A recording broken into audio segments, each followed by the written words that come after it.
या होळीला नेमकं काय बनवायचं याचा विचार तुम्ही सुद्धा करत आहात का? तर ही रेसिपी तुमच्यासाठी आहे. तर यासाठी मी अमूल दूध यूज केलंय. अमूल दूधचे मी टोटल 3 पॅकेट्स यूज केलेत. म्हणजे जवळ-जवळ 1.5 लिटर दूध मी हे रसगुल्ले बनवण्यासाठी यूज केलं आहे. आता सगळ्यात पहिलं आपण आधी दूध गरम करून घेऊया मीडियम फ्लेमवर. एकदा का त्याला उकाळा येणं चालू झालं, की त्यानंतर याच्यामध्ये मी लिंबूचा रस ॲड केला आहे. लिंबूच्या रसाऐवजी तुम्ही व्हिनेगर सुद्धा ॲड करू शकतात. मी टोटल 3 चमचे लिंबाचा रस इथे ॲड केलेला आहे आणि त्यानंतर त्याला चांगल्या प्रकारे मिक्स करायचं आहे. अशा प्रकारे आपलं दूध हे फाटायला चालू झालं आहे. एकदा का ते फाटून झालं, की मग त्याला आपल्याला एका बाउलमध्ये कलेक्ट करायचं आहे. यासाठी तुम्ही एक रुमाल किंवा एक मस्लिन क्लॉथ सुद्धा घेऊ शकतात. मस्लिन क्लॉथच्या खालती एक स्ट्रेनर किंवा एक सीव टाइप काहीतरी ठेवू शकता तुम्ही, की जेणेकरून रुमालावर आपलं सगळं जे फाटलेलं दूध आहे ते आपण कलेक्ट करू शकतात आणि त्याचा जो पाणी आहे खालती पातेल्यामध्ये जमा होऊ शकतं.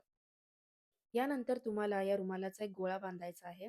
खूप घट्ट बांधायचा आहे, की जेणेकरून सगळं पाणी त्याच्यातून निघून जाणार. यासाठी तुम्ही ह्याच्यावर एक वजनदार अशी वस्तू ठेवा. त्याच्यामुळे काय होईल, की ते पाणी लवकरात लवकर त्याच्यामधून निघून जाईल आणि अशा प्रकारचा घट्ट असा गोळा तुम्हाला भेटेल. नंतर या गोळ्याला आपल्याला एका प्लेटमध्ये घ्यायचं आहे आणि त्याला चांगल्या प्रकारे मळायचं आहे.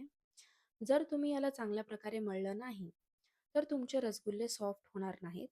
त्याला चिरा पडण्याच्या शक्यता आहेत आणि त्याच्यामुळे जेव्हा हे रसगुल्ले आपण शुगर सिरपमध्ये टाकू, तर त्यांना चिरा येऊन त्यांचा शेप बिघडण्याची शक्यता आहे.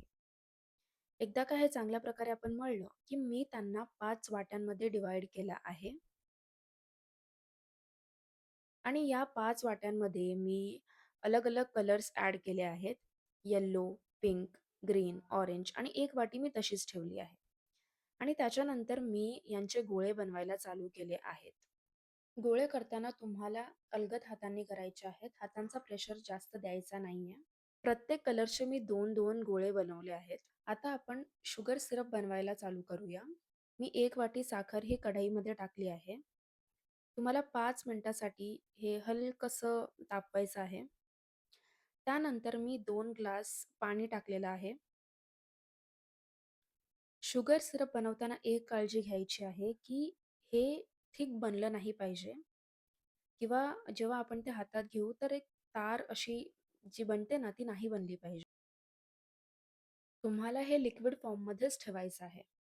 एकदा का शुगर पूर्ण डिसॉल्व्ह व्हायला चालू झाली, की मग एक-एक गोळा आपल्याला शुगर सिरपमध्ये टाकायचा आहे. जास्त जोरात टाकू नये, कारण याच्यामुळे त्याचा शेप बिघडण्याची शक्यता असते. त्यानंतर मग झाकण लावून तुम्ही हे 10-15 मिनिटासाठी असंच सोडा आणि 15 मिनिटं झाली किंवा 10 मिनिटं झाली फार-फार तर मग गॅस बंद करा.